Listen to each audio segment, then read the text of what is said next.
দর্শক, এটা কি হলো?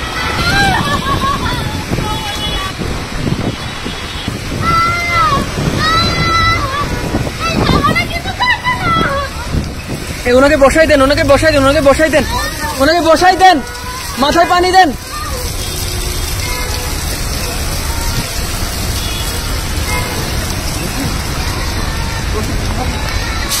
দর্শক, আসসালামু আলাইকুম রহমতুল্লাহি ওয়া বারাকাতুহু।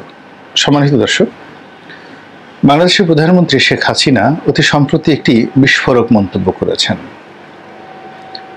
তিনি বলেছেন যে বাংলাদেশের অভ্যন্তরে একটি খ্রিস্টান রাষ্ট্র প্রতিষ্ঠার জন্য পশ্চিমারা চক্রান্ত করছে।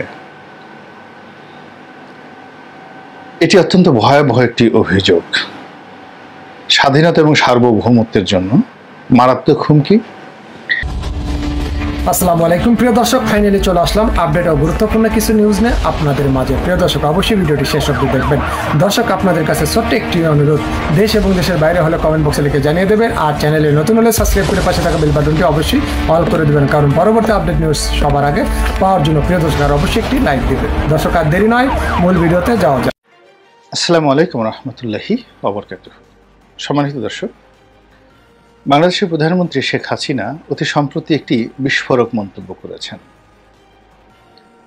তিনি বলেছেন যে বাংলাদেশের অভ্যন্তরে একটি খ্রিস্টান রাষ্ট্র প্রতিষ্ঠার জন্য পশ্চিমারা চক্রান্ত করছে। এটি অত্যন্ত ভয়াবহ একটি অভিযোগ। স্বাধীনতা এবং সার্বভৌমত্বের জন্য মারাত্মক হুমকি। এবং প্রধানমন্ত্রীর এই বক্তব্যটি নিয়ে আমাদের যারা সাধারণ জনগণ খোলামেলা আলোচনা করা উচিত এবং সরকারের কাছে জানতে চাওয়া উচিত নেপথ্যের কারণটা কি। আমরা জানি যে আমাদের পার্বত্য চট্টগ্রাম, খাগড়াছড়ি, বান্দরবন, রাঙামাটি, চট্টগ্রাম জেলা, তার সঙ্গে সঙ্গে ফেনী, মানে ফেনী যে নদীটা রয়েছে, ঢাকা চট্টগ্রাম হাইওয়েতে ফেনী যে নদী রয়েছে, ফেনী নদীর ওই প্রান্ত থেকে একেবারে টেকনাফ পর্যন্ত পুরো এলাকাটি দীর্ঘদিন ধরে এটি ঝুঁকির মধ্যে রয়েছে।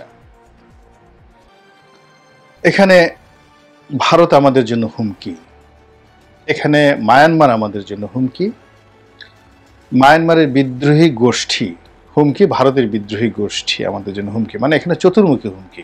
রাষ্ট্র হিসেবে ভারত হুমকি, রাষ্ট্র হিসেবে মায়ানমার হুমকি, আর মায়ানমার এবং ভারতের অভ্যন্তরে যে অসংখ্য সশস্ত্র গোষ্ঠী রয়েছে তারাও আমাদের জন্য হুমকি।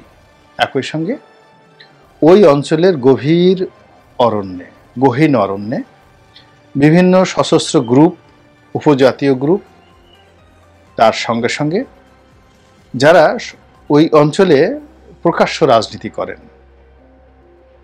ডেলাইট রাজনীতি করেন, তারাও এই চক্রান্তের সাথে তাদের একটা বিরাট অংশ জড়িত। এই পার্বত্য এলাকাকে নিয়ে চক্রান্ত হচ্ছে এবং এখানে একটি খ্রিস্টান রাজ্যের যে পরিকল্পনা হচ্ছে, এটি দেশের আলেম ওলামারা গত 20 বছর ধরে, 30 বছর ধরে তাদের ওয়াজে মাহফিলে কিন্তু এই কথাগুলো তারা বলে আসছে। কিন্তু এই কথা বলার কারণে উল্টো সরকার তাদেরকে জঙ্গি আখ্যা দিয়ে তাদের অনেককে জেলে ভরেছে। যে সমস্ত জনপ্রিয় বক্তা এই পার্বত্য অঞ্চলে খ্রিস্টান রাষ্ট্র কায়েমের জন্য ভারত, মায়ানমার, ব্যাংকক মানে থাইল্যান্ড, তার সঙ্গে সঙ্গে পশ্চিমা রাষ্ট্রশক্তি ইউরোপ, আমেরিকা, কানাডা সমন্বিতভাবে যে চক্রান্ত করছে, এই ব্যাপারে সবার আগে কিন্তু মুখ খুলেছেন এদেশের আলেম এবং ওলামারা। এক। দ্বিতীয়ত, এই এলাকাকে কেন্দ্র করে যারা সবচেয়ে বেশি ক্ষতিগ্রস্ত হয়েছে এবং যারা সবচেয়ে বেশি ঝুঁকির মধ্যে রয়েছে সেটা হলো বাংলাদেশ সেনাবাহিনী। তো সেনাবাহিনীর যে বিভিন্ন ইউনিট রয়েছে তারা তো আমাদের মতো এইভাবে বলতে পারেন না, কিন্তু তারা এই অঞ্চলকে কেন্দ্র করে তাদের একটা মাস্টার প্ল্যান বিভিন্ন সময় যারাই রাজনৈতিক সরকার ক্ষমতায় এসেছে তাদের মাধ্যমে সেই প্ল্যান বাস্তবায়নের জন্য তারা সেখানে চেষ্টা করেছে। পার্বত্য শান্তি চুক্তি বলেন বা অন্য যে কোনো চুক্তি বলেন, সেখানে বাঙালিদের সেটেলমেন্ট বলেন বা অন্য যা কিছু বলেন, সেনাবাহিনী তাদের মিলিটারি পয়েন্ট অফ ভিউ থেকে অনেক কিছু তারা করার চেষ্টা করেছে, কিন্তু সেই কাজগুলো সেনাবাহিনী আসলে কখনই করতে পারেনি। তারপরেও সেনাবাহিনী খুব কৌশল করে যে কাজগুলো করেছে সেটি হলো পর্যটনের জন্য এই সমস্ত জায়গা উন্মুক্ত করে দেওয়ার জন্য সকল ব্যবস্থা নিয়েছে। সেখানে যে অবকাঠামোগত উন্নয়ন, সেখানে রাস্তাঘাটের উন্নয়ন এবং যোগাযোগ ব্যবস্থাতে আমূল পরিবর্তন এনেছে, যেন খুব সহজেই এক স্থান থেকে অন্য স্থানে চলাচল করা যায়। তো এই জিনিসগুলো সেনাবাহিনী যত এই কাজে এগুচ্ছে এবং যত সাধারণ মানুষ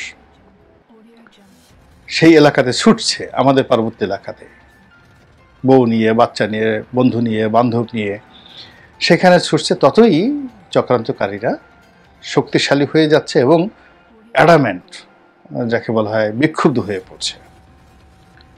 তৃতীয়ত, পাহাড়ি অঞ্চলে প্রেসিডেন্ট জিয়াউর রহমানের সময়টিতে যে বাঙালিদেরকে সেখানে নিয়ে বসবাসের জন্য ব্যবস্থা করা হয়েছিল, তাদের মধ্যে অনেক জাতি এবং গোষ্ঠী ওখানে একেবারে পাহাড়ি জনগোষ্ঠীর মতোই শক্তিশালী হয়ে পড়েছে।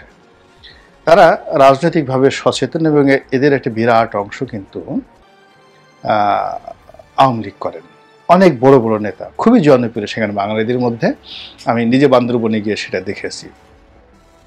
এবং এই 3 পার্বত্য জেলার এই বাঙালি কমিউনিটির যারা নেতা রয়েছেন, তারা একেবারে সহোদর ভাইয়ের মতো তারা একে অপরের সাথে কাঁধ মিলিয়ে নিজেদের অস্তিত্বের জন্য কিন্তু তারা কাজ করে যাচ্ছে। এবং এদের সঙ্গে সেনাবাহিনীরও কিন্তু খুব একটা ভালো সম্পর্ক রয়েছে, বিজিবির একটা ভালো সম্পর্ক রয়েছে। তো তারাও কিন্তু বিভিন্ন সময়টিতে ওই এলাকাতে সভা সমিতি সমাবেশের মাধ্যমে এরকম চক্রান্তের বিরুদ্ধে নানা রকম কথাবার্তা বলে আসছে।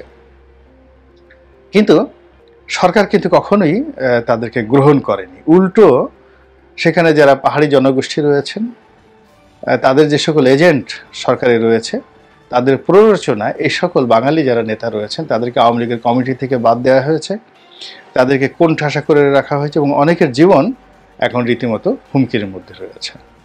উদাহরণ হিসেবে আমি বান্দরবন জেলা আওয়ামী লীগের সেক্রেটারি বা সভাপতি মুজিব ভাই নামে সেখানে তিনি যথেষ্ট পরিচিত এবং তাকে ওই এলাকাতে জনপ্রিয়তার দিক থেকে দ্বিতীয় মুজিব বলা হয় বান্দরবনে। তো এই মানুষটি বান্দরবনে যারা থাকেন তারা জানেন যে তিনি বাঙালিদের মধ্যে কতটা প্রভাবশালী এবং কতটা জনপ্রিয়, এবং তাকে কিভাবে কোন ঠাসা করা হয়েছে। এই মানুষটিকে যদি দায়িত্ব দেওয়া হতো আওয়ামী লীগের পক্ষ থেকে, তাহলে আজকে প্রধানমন্ত্রী শেখ হাসিনাকে নিজের মুখেই কথা বলতে হতো না। এর কারণ হলো সেই ভদ্রলোক জনাব মুজিব, তিনি এই পুরো বিষয়টি, পার্বত্য অঞ্চলের বিষয়টি এত বেশি জানেন, এত বেশি বোঝেন যে সচিবালয়ে তার সামনে কথা বলার মতো কোনো সচিব নেই, অন্তত পার্বত্য এই বিষয়গুলো নিয়ে। এবং মিলিটারি পয়েন্ট অফ ভিউ থেকে ওখানে যারা যান এমন কোনো জেনারেল নেই, যে আমরা যাদের বক্তব্য শুনি সামরিক বিশেষজ্ঞ হিসেবে। জনাব মুজিবের যে বক্তব্য রয়েছে এটা আওয়ামী লীগের আছে, কিন্তু দেখা গেল স্থানীয় রাজনীতিতে বা সরকারের যে কোনো পলিসির কারণে তাকে পুরো কোণঠাসা করে রাখা হয়েছে।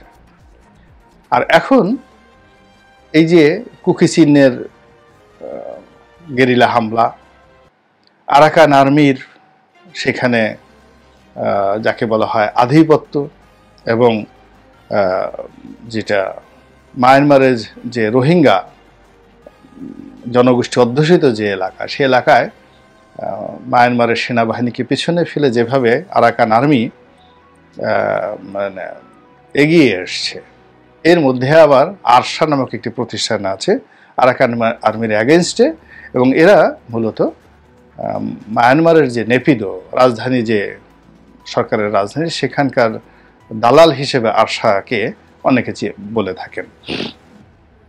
তো আরাকান আর্মি, তার সঙ্গে সঙ্গে আরশার সঙ্গে সঙ্গে আবার এই রোহিঙ্গাদের মধ্যে টেকনাফ এলাকাতে যে 4 থেকে 5টা গ্রুপ আছে, এরা সন্ত্রাসী গ্রুপ, সশস্ত্র গ্রুপ এবং অত্যন্ত শক্তিশালী, মাদক চোরাচালানি, অপহরণ, খুন, জখম থেকে শুরু করে এহেন কুকর্ম নাই।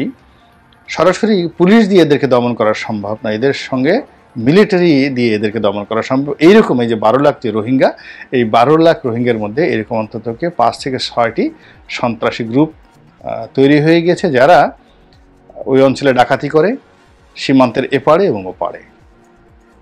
মুক্তিপণ আদায়ের জন্য বিভিন্ন লোককে, এমনকি সরকারি কর্মকর্তাদেরকে তারা অপহরণ করে, জমি দখল, ভূমি দখল, মানে পুরো টেকনাফ এবং কক্সবাজার এলাকার যারা স্থানীয় জনগণ তাদের জীবনেরা হারাম করে দিয়েছে, পুলিশের জীবন হারাম করে দিয়েছে। তো এই বিষয়গুলো আসলে মিলিটারি সলিউশন হবে না। এই বিষয়গুলোর জন্য পলিটিক্যাল কনসিয়াসনেস দরকার, এবং যে ভুল হয়েছে এদেরকে আশ্রয় দেওয়া, এই ভুল থেকে বের হয়ে আসার জন্য খুব মানে যাকে বলা হয় প্রজ্ঞাবান রাজনৈতিক কঠোর নেতৃত্ব দরকার। এখানে জাতিসংঘের কথা শুনলে হবে না, মায়ানমারের কথা শুনলে হবে না, এখানে চীনের কথা শুনলে হবে না। এখানে অ্যাবসলিউটলি সিদ্ধান্ত নেওয়ার জন্য you must have your own backbone. আপনার নিজের ঘাড়ের উপর মেরুদণ্ড থাকতে হবে। কারো স্ত্রী হয়ে, কারো বান্ধবী হয়ে, কারোর কাছে ভিক্ষার হাত পেতে, কারো হাতে পায়ে ধরে আপনি বা আমি এই সমস্যার সমাধান করতে পারবো না। এখানে নেপোলিয়ন বোনাপার্ট হতে হবে, জুলিয়াস সিজার হতে হবে, এখানে হানিবল হতে হবে। আদারওয়াইজ এই সমস্যার সমাধান হবে না, এটা ডে বাই ডে বাড়তে থাকবে। বোঝার চেষ্টা করুন যে পরিস্থিতি কতটা নাজুক হলে একটা দেশের প্রধানমন্ত্রী বলতে পারেন যে আমার দেশের মধ্যে একটি আলাদা খ্রিস্টান রাজ্য প্রতিষ্ঠা করার জন্য চক্রান্ত হচ্ছে। কতটা অসহায় হলে তিনি এই কথা বলতে পারেন। তো যাই হোক, এই বিষয়গুলো আমরা যতটা খোঁজখবর রাখি বা জানি, এটি সত্য ঘটনা। এর কারণ হলো ওখানে বিভিন্ন গ্রুপ উপগ্রুপ চলছে, তার সঙ্গে সঙ্গে বাংলাদেশ থেকে এই অঞ্চলটিকে বিচ্ছিন্ন করার জন্য একটা চক্রান্ত চলছে। মায়ানমারের বিরাট একটি অংশ নিয়ে এবং বাংলাদেশের এই অংশ নিয়ে একটা আলাদা স্বতন্ত্র রাষ্ট্র, সেটা বাংলাদেশের অধীন হতে পারে, রাজ্য বাংলাদেশের অধীন হতে পারে, মায়ানমারের অধীন হতে পারে, এটা বিশেষায়িত এলাকা হতে পারে। এরকম একটা চক্রান্ত কিন্তু চলছে, এবং এই চক্রান্তের সাথে জাতিসংঘ জড়িত। আরও আশ্চর্য করে বলি, জাতিসংঘ জড়িত। এর কারণ হলো এখানে অনেকগুলো গ্রুপ রয়েছে যারা আলটিমেটলি স্বাধীন রাষ্ট্রের পতাকা তৈরি করে ফেলেছে, সংবিধান তৈরি করে ফেলেছে, এবং দেশের বাইরে বসে তাদের আলাদা তাদের পত্রিকা আছে। এবং এইগুলো ওই যে বান্দরবন এলাকা, রাঙামাটি এলাকার যারা বাঙালি রয়েছেন, সাধারণ বাঙালি, একেবারে লেম্যান, লেবার, তারাও কিন্তু এই ঘটনা সব জানে। কিন্তু আমরা ঢাকাতে যারা পণ্ডিত ব্যক্তি আছি, আমরা এই সমস্ত কিছুই জানি না। তো প্রধানমন্ত্রী, মাননীয় প্রধানমন্ত্রী যে কথাটা বলেছেন, এই কথাটি সত্য বলেছেন। কাজেই এই কথাটিকে কগনিজেন্সে নিয়ে আমাদের সেনাবাহিনী, আমাদের নৌবাহিনী, আমাদের বিমান বাহিনী, আমাদের আমলাতন্ত্র, আমাদের পুলিশ বাহিনী, আমাদের স্থানীয় রাজনীতিবিদ, আমাদের জাতীয় পর্যায়ে যারা রাজনীতি করেন, সবাইকে এখন সিদ্ধান্ত নিতে হবে যে হোয়াট শুড ডু। আমরা কি এই পার্বত্য অঞ্চল বাংলাদেশের সঙ্গে রাখবো, নাকি এই অঞ্চলকে নিয়ে যে চক্রান্ত হচ্ছে সেই চক্রান্তের কাছে আত্মাহুতি দেব? আমাদের কুতুবদিয়া চলে যাবে, মহেশখালী চলে যাবে, চট্টগ্রাম বন্দর চলে যাবে, আমাদের কক্সবাজার চলে যাবে, আমাদের টেকনাফ চলে যাবে, আর আমরা ঢাকাতে বসে বসে কলা খাবো, মূলা খাবো। আওয়ামী লীগ বিএনপিকে বধ করবে, বিএনপি আওয়ামী লীগকে বধ করবে। এই জিনিসগুলো করব না। সত্যিকার অর্থে এই মুহূর্তে আসলে আমাদের এই স্বাধীনতা সার্বভৌমত্ব রক্ষা করার জন্য আমরা কি করব, এটি নিয়ে চিন্তা করতে হবে। আল্লাহ আমাদের সবাইকে হেদায়েত দান করুন এবং হেফাজত করুন। আসসালামু আলাইকুম ওয়া রাহমাতুল্লাহি ওয়া বারাকাতুহু।